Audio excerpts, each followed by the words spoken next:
मतीन जी, मैं आपसे समझना चाहता हूं कि क्या ये सुधार की कोशिश है, रिफॉर्म है, या फिर ये मानते हैं कि ये अल्पसंख्यकों यानी मुसलमानों को निशाना बनाया जा रहा है? निशाना बनाया जा रहा है। और दूसरी बात, जगदम्बिका पाल ने हमारे सबसे बड़े मौलाना सैफुल्लाह रहमानी साहब, जो all India Muslim personal board के सदर हैं, उनको झूठा कहा। शर्म आना चाहिए उनको, जो जेपीसी के अध्यक्ष होकर के एक बड़े मौलाना के बारे में ऐसे अपशब्द कह रहे हैं, उनको शर्म आना चाहिए। और बुनियादी बात देखिए, ये जिस तरह से ये यहाँ पर जो हालात पेश किए जा रहे हैं वक्फ को, एक गुंडा, एक माफिया और एक वो करके, देखिए वक्फ की प्रॉपर्टीज को समझने की जरूरत है ब्रजेश भाई।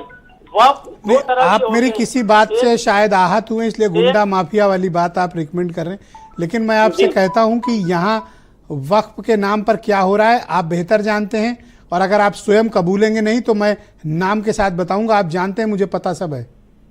नहीं, और आप भी सहमत हैं कि वो लुटेरे कौन है? ये जो सरकार में बैठे हुए भाजपा के लोग जो इस बात को कह रहे हैं कि वो गुंडा है, मतलब वक्फ को गुंडा कह रहे हैं या इस तरह से, मैं कह रहा हूँ कि सर वक्त अब समझ लीजिए ब्रजेश भाई, थोड़ा मुझे वक्त दे दीजिए कि इसको समझने की जरूरत है कि वक्त क्या आप जुफर फारूकी जैसे लोगों के पक्ष में खड़े हैं? क्या आप जुफर फारूकी का बचाव कर रहे हैं? मैं फारूकी का बचाव आप एक्सपोज कर दीजिए उसको। वो सबसे बड़ा माफिया है, उसको गिरफ्तार करें। मतलब वो माफिया, वक्फ बोर्ड तो थोड़ी ना माफिया है। एक आदमी को माफिया बता करके आप पूरे वक्फ बोर्ड को जो है, मैं नहीं कर रहा, मैं तो केवल उसको इंगित कर रहा हूँ। एक आपके पुराने दोस्त जो डिबेट में आते थे, जिनका नाम आजकल आप लेते हैं, मैं कह रहा हूँ जफर फारूकी माफिया है, उसको बंद करो, जेल में बंद करो। दूसरा वाला कौन है? दूसरा वाला जो आपका दोस्त था, रिजवी था। कौन? वसीम रिजवी, जो नाम बदल लिया है शायद, कुछ भाग रहा है आजकल। नाम बदला है, जेल में भेजना चाहिए। हीरू वाजपेयी की पार्टी उनको समर्थन करती है, इसीलिए उनको जेल नहीं भेजती है।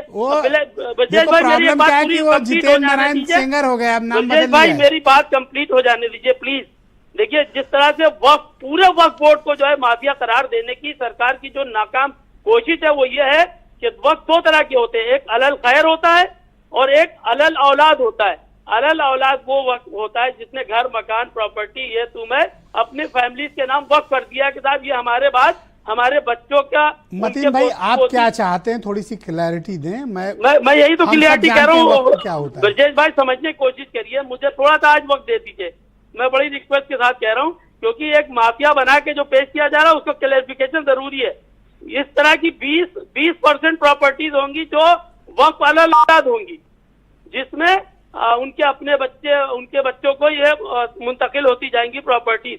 और 80% वो प्रॉपर्टीज है जिन पे कब्रिस्तान है, जो मस्जिदें हैं, जो खानकाएं हैं, जो दरगाहें हैं, जो इबादत गाहें हैं, ये 80% के करीब वक्फ प्रॉपर्टीज हैं। सरकार उस पर जाबिराना कब्जा चाहती है।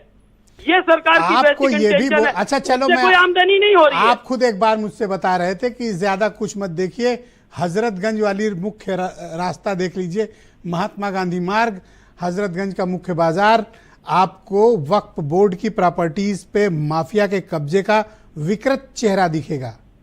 ये राजधानी है, इसके अलावा कब्रिस्तान भी तो लखनऊ में बहुत से हैं। आप इनको इंगित क्यों नहीं कर रहे हैं? जो ये मैं कह रहा हूँ इनको इंगित कर रहे हैं, इनके जो मुतवल्लियान है, इनके जो मुतवल्ली, भाई आप क्या वो मुसलमान कहलाने के लायक हैं? नहीं, बिल्कुल। जो लोग, क्या उनका उम्रा कबूल होना चाहिए? क्या उनका हज कबूल होना चाहिए? क्या उनकी नमाजें कबूल होनी चाहिए? नहीं कहा जाएगा। आप कहिए कि वो दोजख में जाएंगे। बचाव की बात नहीं कर रहा हूँ, आप बोलिए कि वो दोजख में जाएंगे। माफिया कहा जा रहा है, इसका विरोध कर रहा हूँ। ऑल राइट, मैं आपके दोस्त एसएम अशरफ को आमंत्रित करता हूँ। अशरफ